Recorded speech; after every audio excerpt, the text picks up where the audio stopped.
souvent les pionniers, enfin les précurseurs du bio, parfois se sentent un peu ostracisés. On en parlait au téléphone, Yann. Tu me disais que même des fois, certains de tes amis, tu avais l'impression d'être un peu le casse-pied de service auprès de certains de tes amis. Oui, c'est vrai que bon, moi, avec le parcours de la maladie et du fait que j'ai changé d'alimentation, on voit plutôt le côté, bah, toi, c'est parce que tu es malade que tu as changé, quoi. Donc, ce qui me fait un petit peu rigoler, parce que dans le sens où, bah, dans le cercle familial, très proche même, bah, j'ai quelques personnes qui sont quand même atteintes de pathologies qu'on entend beaucoup, cholestérol, diabète 2, etc., maladie cardiovasculaire, AVC, enfin bref, il y a quand même eu des choses assez importantes qui se sont passées. Et bah, c'est pas pour ça qu'on change forcément son alimentation.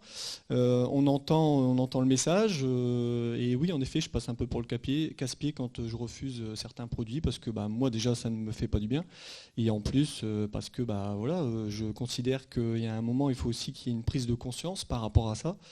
On remplit le caddie de produits et de promotions à tire-larigot, et on ne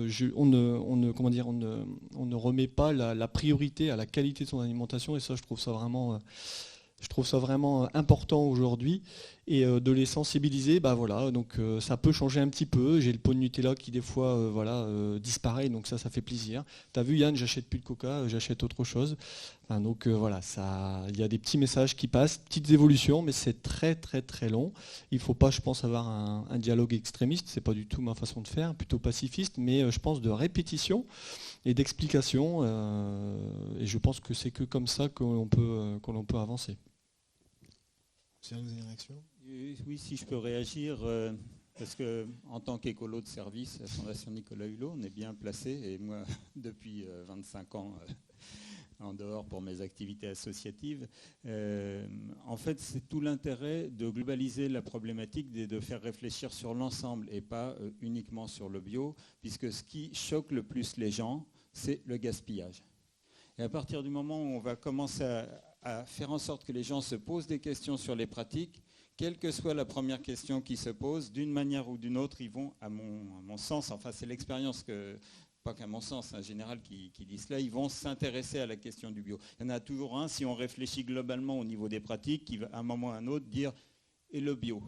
Bon, mais ce ne sera pas le premier qui lèvera la main. Il y aura déjà une discussion d'ensemble sur le système de restauration. Et comme on l'a dit tout à l'heure, de toute façon, la recette, c'est de diminuer le gaspillage pour pouvoir dégager les quelques centimes de plus qu'il nous faut pour introduire le bio. Peu importe par où vous allez rentrer. Mais nous, un conseil qu'on peut donner, c'est d'amener une réflexion globale, les gens à se questionner globalement sur leur restauration. Certains diront, bah, c'est quand même ridicule, j'ai le producteur de salade qui est à côté, peut-être qu'il n'est pas bio, mais comment ça se fait que ça passe par un GIS? J'ai un autre exemple d'une ville, à Lons-le-Saunier, que Agorès connaît bien, hein. Monsieur Thévenet, la première question qui s'est posée, lui, le responsable, à Lons-le-Saunier, dans le Jura, c'est que son comté, il passait par Rungis. Il s'est dit, mais à un moment, il faut peut-être faire quelque chose. Voilà. Peu importe la manière dont les gens y arrivent, mais il faut se poser une question générale. Et après, la logique va faire qu'on arrivera sur le bio et sur des pratiques responsables.